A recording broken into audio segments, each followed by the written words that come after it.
এ জীবনে না করিতাম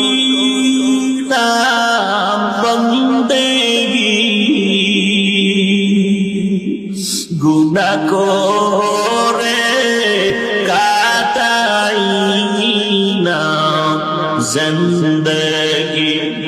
গুনাহ করে কাটাই না জিন্দেগি তওবা করে আবার তওবা ভাঙ্গিলাম তওবা করে আবার তওবা ভাঙ্গিলাম অবশেষে খাতির তওবা করিলাম সকলেরই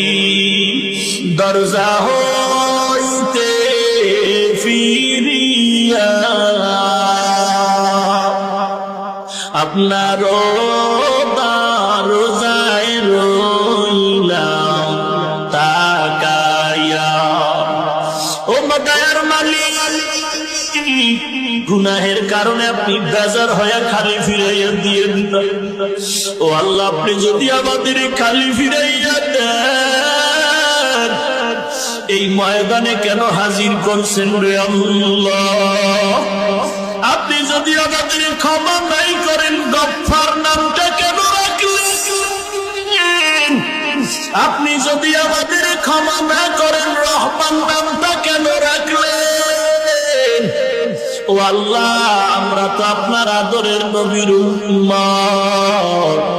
কত বড় বড় বেঈমানকেও তো আপনি মাফ করে দিয়েছেন আমরা তো আপনার আদরের নবীর উম্মত নবীজির মহব্বতে আমাদের সবাইকে আপনি মাফ করে দেন আল্লাহ মা বোনদের মাফ করে দেন মা বোনদের পর্দা নিশে আবেদা বানায় দেন ছেলে সন্তানগুলো দিনদার নেককার বানায় দেন প্রত্যেকটা মা বাবাকে নেককার সন্তানের মা বাবা হওয়ার তৌফিক দান করেন ও আল্লাহ যারা ব্যবসা করে চাকরি করে কামাই রুজিতে হালাল ভাবে বরকত বাড়ায় দেন ও আল্লাহ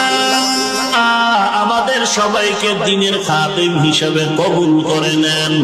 সারা দুনিয়ার মুসলমানের ঈমান আমল হেফাজত করেন বাংলাদেশ শান্তির দেশ বানায় দেন দ্বীনের জন্য দেশ রক্ষার জন্য যারা জীবন দিল তাদের মাফ করে দেন এখনো যারা চেষ্টা করে কবুল করে নেন আয় আল্লাহ সকলের দ্বীনের নেক আশা নবীজির মহব্বতে পূরণ করে দেন সমস্ত মাদ্রাসা কবুল করে নেন।